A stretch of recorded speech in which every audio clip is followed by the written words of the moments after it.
And we are blessed to have one of the exemplary figures when it comes to genuine conviction and commitment. You may not always agree with our dear brother. I know Brother Tavis and I do not.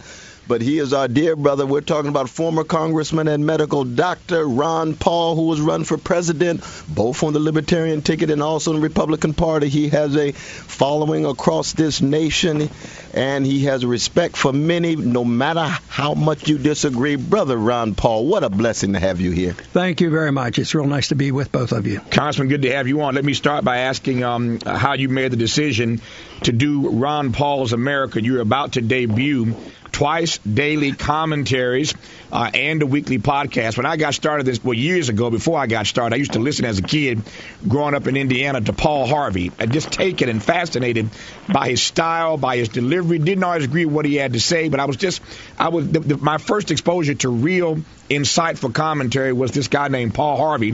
But now that you've left Congress, you're joining the ranks of the world that Dr. West and I inhabit. So tell me about this new Ron Paul's America. You know, there you go, starting off with something we agree with, because I remember so clearly listening to Paul Harvey and had dinner with him once, and I thought it was marvelous. So to me, he was a real giant for radio. So we have that in common. Well, starting with radio, probably the most important reason I had two requirements for doing something in my afterlife and after politics. They say there is really a life after Washington, D.C., and that involved not straying too far from my home, because I'm about 60 miles away from a studio. And this is one thing, like today, I'm not in a studio, but modern technology allows us to communicate. And the other thing is I was invited to do it. And so those two things came together, and I enjoy talking about the issues. Matter of fact, I enjoy it a lot more when it's not involved with the demagoguery that goes on in the U.S. Congress. And, that wears me down, all the talking and little action. So I enjoy a conversation where we can have friendly discussions and friendly disagreements. Well, Dr. West and I feel the same way, so we're glad to have you on. Let me ask you one other question right quick, though, before we advance. What kinds of issues do you want to talk about? Are there themes, or are you just going to hit whatever is in the news? It should be up-to-date, newsworthy, about the crisis going on. My favorite subjects over the years have been, first, the foreign policy and, the endless wars and the waste and the tragic blowback and unintended consequences and the financial burden that we have. So I'll deal with that. When I left Congress, I gave a little talk on the floor and said that the most crucial trend that I think that we should worry about is the violations of civil liberties, because you and I should argue the case for civil liberties, because if we lose our privacy and our right to speak out, we can't even have these discussions. So I think that's been undermined, and the thing about personal privacy and things like that. But certainly I want to talk about foreign policy, but likewise I will continue to talk about economics and why monetary policy is important, why I think it's so detrimental to the middle class and to the poor when you have a Federal Reserve that bails out the rich and forgets about the poor. So I will continue to talk about the Fed and any other issues anybody wants to talk about. I want to use Dr. West in a second, and I want to get back, as I know Doc does, to some of those issues you've just raised with greater specificity, and we've got some good time with you today to do just that. But I'm just curious, one final question about these commentaries, and again, Dr. West can jump right in here with us. But if you were on the air, you are on the air today, but if you were on the air today with your commentaries, since Dr. West and I just discussed this earlier in our program, what would you be saying today about the President's State of the Union address earlier this week? I probably wouldn't talk a whole lot about it, because I think these events are more for grandstanding and not a whole lot of changes that will occur. Democrats will line up one way and Republicans another way, and yes, the President makes a suggestion, Republicans refute it. So I really don't like that process. I'd probably be more concerned about talking about the issues that both Republicans and Democrats support, like the use of drones, the endless wars, the endless printing of money, the privacy that we use losing, the fact that both parties have more or less ignored or endorsed the principle of assassination of American citizens. I would be pushing on the issues rather than getting into the partisan stuff. Indeed. I want to get right at the heart of both our agreement and disagreement. because it strikes me that your libertarian philosophy, of course, is something that has very deep roots in the history of this nation, and it does overlap with some of my own and Brother Tavis's own conceptions of freedom, but then there's some deep disagreements too. But let's look at it. Foreign policy, the Patriotic Act, the National Defense Authorization Act, authoritarian, autocratic, undermining precious rights and liberties, drones dropping bombs on innocent people. Those are war crimes that must be made accountable both to American people as well as international law courts, whatever it is. When it comes to domestic issues, again, your strong defense of rights and liberties, but your reluctance to really want to talk about freedom as opposed to liberty in terms of what the government can do right in ensuring that poor and working people are empowered, as opposed to the government empowering Wall Street, opposed to the government empowering corporate elites and plutocrats and oligarchs and so forth. What is the center of the disagreement then? Well, I take the principle of individual liberty, the things that we agree on, the privacy and the right to speak out and the First Amendment and all, but I apply to that to economic matters as well. I think if you have personal privacy on your sexual life and your religious life, I think in your economic life you should have that same. Now, I understand, there's a lot of problems out there, but I see that as welfare. When it's sold to the people, they think that it's going to help the poor, but it ends up helping the rich. Think about the housing bubble. The programs were designed to help the poor. They printed money, and a lot of people bought houses that probably couldn't afford it. But then when the predictable bubble burst, the wealthy got bailed out, the middle class got hurt. It was all done in secret. Foreign banks and foreign governments were bailed out, and the big corporations. So I see that when governments interfere, they will pretend to help the poor, and they actually help the rich. I'm convinced economically, and this is where we disagree on economic policy, that free markets are more likely to help poor people than the interventionist style of trying to take care of one group versus another. I think equal justice under the law, that's real important, but not when it interferes with contracts. I see personal, social, sexual, and religious contracts as absolutely, should be, the government shouldn't regulate that at all. But I apply that same rule to economic matters as well. Do you agree then that if we had jobs with a living wage, high quality work conditions, that's the best anti-poverty program we could have? But at the same time, you're not going to get that without downsizing or decentralizing the banks, empowering small business, empowering community banks, and ensuring that workers have a voice. Back to individual liberty, the liberty of workers. Workers have a voice shaping the conditions of their own workplace. Yeah, what I want to do is remove the special powers given to the big guys, the banks and the corporations. But I don't want to see the word that I would want a full explanation on is when you empower. One group wants to empower the rich, the other wants to empower another group. And I want to empower the individual and give these rights to individuals that nobody can violate those rights, believing very sincerely that prosperity has more come from peace and markets than it has ever come from government programs and redistribution of wealth. There's no real historic evidence that countries became wealthy that way. I mean, the freer the market, the less poverty is, and the more peace you have, the more prosperity. I know I can't reach my goals very easily because we've lived so long with, the foreign intervention and all, and governments are also involved.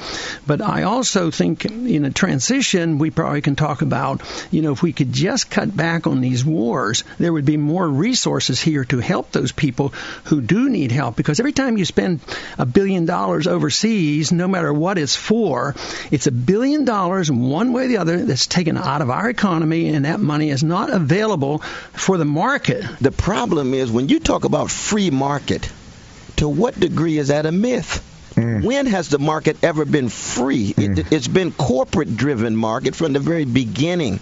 Big business has fundamentally shaped the market from the very beginning. So when you talk about liberty, why not talk about liberty for poor people, liberty for workers, or do you deny that there's classes in American society? Yeah, no, there are classes, but there are classes there because the wealthy, the corporations, the banks grab hold of the reins of government. So I would say remove that power. Don't have a monetary system that they have complete control of. I mean, who do you think? Do you think the poor people got together and say, "Oh, let's have a Federal Reserve so my bank statements are protected"? No, it's the big banks that wanted that. So I think it backfires on the poor once you endorse the principle that the government should be involved. So no, you're right about that. Big corporations from the very early times of the railroads and everybody else, they had special benefits. That's right. So you've left the circus called Congress, and there's a reason why there's a reason why their approval ratings are so low. But I'm curious, though, to advance the conversation, the rich conversation that you and Dr. West were just having. If you were in Congress right now, what would you be saying, and how would you be voting on these entitlement reforms that are surely about to come up? Dr. West and I see this conversation as a fake conversation about deficit reduction. What it really is austerity. But what would you be saying? We hear your point about the wars and saving money for. We agree on that. But back to Doc's question about the domestic issues, what would you be saying or doing on this entitlement reform debate that's about to kick up? Well, I would want to apply the principles to the domestic economy as I apply the principles to foreign intervention. I want the least amount of intervention. I want to follow the Constitution. I want to protect property. I want to protect contracts. I want to protect the value of money. The money issue is a big issue. That's one of the issues we should all be talking about, because there is a rule in free market economics that said if you debase the currency, if you devalue the currency and you just print the money, the middle class and the poor get wiped out as the wealthy gets wealthier. And that is what's happening. And I think the bailout was a real good example of that. So I would argue the case that government should be limited. And people say, oh, then there's no regulations. The rich are going to run roughshod. No, that's what the role of government should be. The role of government should enforce the contracts and make sure there's property rights and make sure that nobody can steal. And the corporations steal and they use fraud, and sometimes they get caught and sometimes they go to jail. But the whole process, it's immoral in the sense that it's based on the use of force. We as libertarians reject the use of force. We should prevent and deal with the force, but we shouldn't, as a government, use force, and we should not give it to special interests to use force. And that's where we are today. And this is the reason I think I do get along with so many progressives. I've had a lot of conversations with progressives who really understand the power of the corporation. Ralph Nader and I do quite well because, he sees and I sees that corporatism is the real evil. And so Dr. West and I don't disagree on any of that. Ralph Nader is a dear friend of both of ours. The four of us are in agreement on that. Let me ask this question another way. There is this debate in Washington already underway, about to kick up now that we passed the speech this past week, of whether or not the president ought to agree to significant billions of dollars of entitlement reform cuts. On the cuts that are about to be on the table, where entitlement reform is concerned, what would you be saying on these cuts? You're voting yes or you're voting no? Well, I would vote to cut all spending because I think we spend too much money.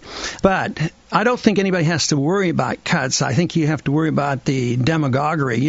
What's the military-industrial complex saying today? They're hysterical about the cuts. Well, there aren't any cuts. There aren't any cuts in food stamps. There aren't any cut in the military spending. There's no cuts in the bailouts. There's no cuts at all. They have this baseline budgeting that might be going up rapidly at a rate of 20%. And if the conservatives come along, that's too much. This raise at only 18%. Then the people come and say, oh, you're slashing this. So there aren't any real cuts. I think if we're going to try to salvage what we have to talk about priorities, and that's why in the campaign I talk so much about where I would cut first. And I wouldn't be cutting child health care or some of these very important things that people have become so dependent on. But I also argue the case that if you want the distribution of prosperity and well-being, it's done more if you have the rule of law and you have free markets. rather than saying that you take from one group and give to another, but give nobody special benefits. And unfortunately, and this is where we agree, the special benefits and the power and the control have gone to the very wealthy. Very true. You were one of the few to raise the issue of the new Jim Crow, of the very ugly and unjust prison industrial complex, and that was very refreshing. But as you know, libertarianism as a tradition really does not have a good record when it comes to dealing with the vicious legacy of white supremacy, dealing with Jim Crow, Jane Crow, dealing with rights of black people. You've got a lot of xenophobic elements in the libertarian movement. It's not driven by racism, but you know and I know it's got racist elements in it. How do you defend your version of libertarianism, given the history of the movement, given your own history, when it comes to issues of race, when it comes to issues of how black people are to be, it will say empowered, to put that in inverted commas, and become not just a part of America, but treated with decency and dignity? Well, I think the one thing that I can say that might challenge you a little bit, but just give me a minute, and that is I don't want to treat people because they belong to a group. I don't want to punish people because they belong to a group. I want people to be treated as individuals. And I think Tavis may remember this in one of our debates when we talked about how if you're being punished because you're in a group, then the libertarian wants to rectify it. When it comes to the drug laws, I'm the one that's been talking about that. And I don't, if you look at the numbers, the number of people who use drugs and the number of people who get arrested and the number of people who end up in prison, I mean, the numbers are staggering. It can't be, a fair system, because I think the civil liberties and the protection of the individual is not fair when it comes to how the minorities are treated under our drug laws.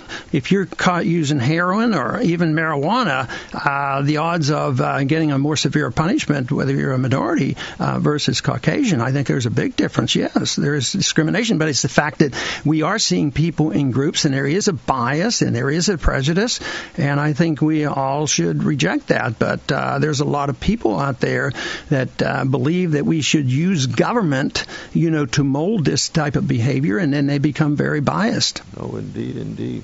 But do you agree, though, that the libertarian movement has had problems when it comes to dealing with racism? No, I don't. I think some conservative groups were, but I think libertarians are different. And if they didn't come down close to what I'm saying, I would put them more in the camp of being conservative rather than libertarians. The libertarian sees, the basic principle is you can't use aggression against anybody else, and everybody's equal, and you should have equal justice under the law, and nobody gets benefits. So no, if you're a libertarian, you ought to be an anti-racist to the core. I really don't think people would be. I don't see how they could be racist, because they don't even see people in groups. They see people only as individuals. Well, if you can't, as Dr. King said, if you cannot legislate morality, and you can't, but government, I believe, and I think Doc believes, has a right to protect its citizens. I'm trying to understand more of your critique of government for not. I mean, as I hear you, is it your argument that government ought not to stand in and protect these individuals? They are citizens, after all. Well, sure, they should protect them like everybody else. Everybody should have equal protection. And if they don't, then it's unfair and you have to change the laws. I mean, I don't see where there's a challenge on that. But I thought I heard you say, I thought I heard you suggest, Congressman, a moment ago, that there are people who have an issue with government because they don't like it when government is expected to step in and to do X, Y, or Z. For example, the debate that raged on for years when you were in Congress about whether or not to increase the punishment for federal hate crimes. I mean, the fact that was a debate was always fascinating to me because people didn't think that government needed to distinguish, X, Y, or Z. But at the end of the day, people were being maimed and killed because of extraneous factors. Well, the other way you look at that is if there's an identical crime committed and one is perceived to be motivated, for one reason versus another, why should one person get less punishment? Instead of saying somebody's getting more punishment, why should somebody get less punishment if they robbed somebody or killed somebody and their motivation was different? No, I think it's the act itself that has to be judged. Nobody should have less punishment or more punishment. But I think Tavis is pushing you, though, in a wonderful way, that your night watchman conception of government, where the government is to protect property. Government is to procure personal security. Right. Brother Tavis is saying there are groups who are weak and vulnerable. Take, for example, do you think that the government ought to protect the right of workers to engage in collective bargaining? Because it's clear that they're weak and vulnerable vis-a-vis bosses in a corporatist system that you and I and Nader and Tavis are critical of. So it seems you got to thicken this notion of government's role if you're really concerned about the individual rights of people who have been treated as if they're members of a group and cast as weak and vulnerable owing to racism. But you have to look at which system so far has produced the greatest amount of jobs and the greatest amount of prosperity. We've generally followed what you're talking about for many, many decades, and here we have a situation where we have 22 to 24% unemployed, more minorities than anybody else. So the thing doesn't work. But what you want to do is if a businessman mistreats in a violent manner, that's something different. But there's every moral reasons why working people should have the right to organize and the right to have a contract and right to insist on privacy, on safety. So all these things are right. But I don't see this. I see this as a contractual thing coming about out of the needs of the individuals in a voluntary contract, rather than Washington D.C. Setting up a bureaucracy that if they get enough money and enough bias, they'll write the laws and the rules to benefit the corporations. See, let's say you want to protect the environment. So the corporations go and they control the people who are writing the rules, and some get helped and some don't get help. Let's say about medical care. Oh, we're going to help medical care for everybody. So who do they write the rules? The drug companies and insurance companies and everybody else. What about the banks? Let's make sure the banks are safe for everybody. After all your years in Washington, what is your suggestions for how we, to the extent we can, get the money out of politics? What do we do about lobbying in Washington? Well, there's only two ways you can do it. One is you have men and women of character that resist the temptation to even talk to them. Right, so forget about that. Next issue. Yeah. Well, the one thing is my method of handling them were such that they didn't even bother coming to my office. So they knew I wasn't going to change. I only want to talk to people like you who at least let me talk a little bit. But the other thing is that government shouldn't have much to sell. And it's less emotional to talk about the military-industrial complex. If we weren't fighting all these wars and passing this money out overseas, then there wouldn't be all these billions of dollars of money flowing into campaigns and lobbying efforts to get these contracts. They build weapons because of the lobbyists. So I think the smaller the government is, the less incentive there is to buy, the influence of the politician. But I guess you're right. We have to give up on the fact that tomorrow we're going to have an ethical Congress that will refuse to participate in this game that's going on. So since Dr. West and I gave up on that idea a long time ago, let me ask expressly whether or not you would support then. Some believe that the only way to fix this, particularly on this side of Citizens United, there are many believe that the only way to fix this is a constitutional amendment regarding the money in our politics. Would you support that? No, I think that misses that's treating the symptom, and I don't think that will help, because the money will just go underground. We have enough rules. I mean, we have rules. Recently, they even put more rules on, the congressman about buying and selling, which personally I resented, because I couldn't even sell a stock without getting permission from a congressional bureaucrat. I mean, the assumption is that I'm guilty until proven innocent, and I have to reveal every single thing. So no, I think that's treating the symptom, and I see the other two vehicles as the only two ways. The only thing I would suggest is you have a more honorable approach by saying, if you want to do something like this, should be a consensus, and there should be a constitutional amendment. If it passed, even if I disagreed with it, then it would be the law of the land, and we would certainly test it. They tested prohibition of alcohol and decided that didn't work too well, and they got rid of it. So maybe we could see what happens. But I like the fact that you honored the Constitution enough to say, well, let's do it up front and do it right and make everybody know what the rules are. If we had more time, I would want to ask what your conception of democracy is and how democracy actually is in very deep tension to your notion of liberty. Because when you mention government, you always assume the government has already been controlled and colonized by corporate elites, and we agree that that needs to be called into question. But government actually can be a force for good. Government can be tied to poor people and working people writing rules, poor people and working people shaping the destiny of a nation. And that's what democracy is. It's the demos generating energy from below. Do you have a suspicion of democracy? Is that part and parcel of the libertarian tradition? Oh, yeah, I do, because, as far back as de Tocqueville, he talked about the dictatorship of the majority. The tyranny. The tyranny. So there's questions about how does 51% be right? I think our Constitution, the biggest flaw in our Constitution, of course, was how they dealt with slavery. And they went along with the majority. On this one, we'll compromise. We'll go with half of it. 51% will concede it. And just look at how much trouble that gave us for so many years. So the whole purpose of a free society is to make sure that you and I have our rights to live our lives as we choose, how to spend our money as we choose, to go to our church as we want, to make as much money as we want. But I just happen to have the firm conviction that society will produce the greatest amount of wealth. And once you divvy up the power in Washington, the powerful will get more powerful. And that's where I have a lot of trouble. Got at the center. I think we got to the center of this.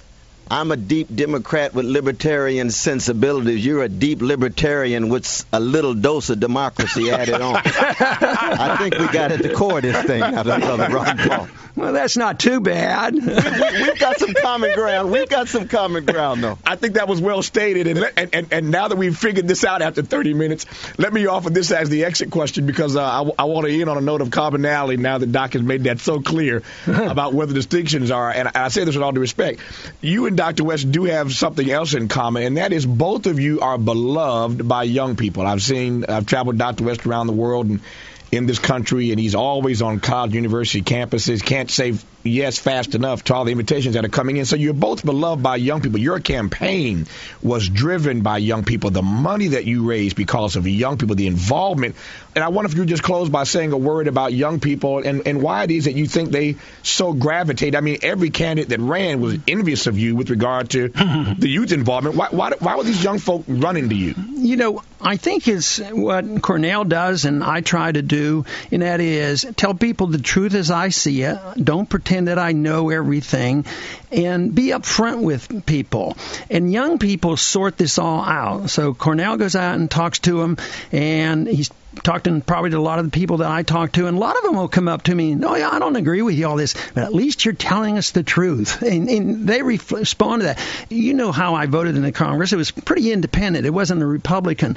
But I kept winning in my district, but my constituents would say, "Well, we really don't agree." They want to distance themselves a little bit. "We really don't agree with everything that you do, but we know where you stand, and we can trust you." And I think that, the whole world is never going to be made up of everybody agreeing on everything. We're all going to have our disagreements. It's our ability to try to be honest with people, and young people sort that out. So I'm convinced if you tell the people, especially the young people, what you believe and explain it to them, they'll give you a fair shake. You agree, Doc? Oh, it's what the great Jane Austen called constancy and what we call integrity. And I think you're absolutely, we're not talking about perfection, but just being true to yourself, having convictions, and trying to tell the truth to the best of your fallible ability. You're absolutely right about that. First elected to Congress in 1976, served there for more than 20 years, starting March 18. You can hear him on radio stations all across America with his new program, Ron Paul's America. Congressman Dr. Ron Paul, good to have you on. Thanks for your time, sir. Thank you. Good to be back with you.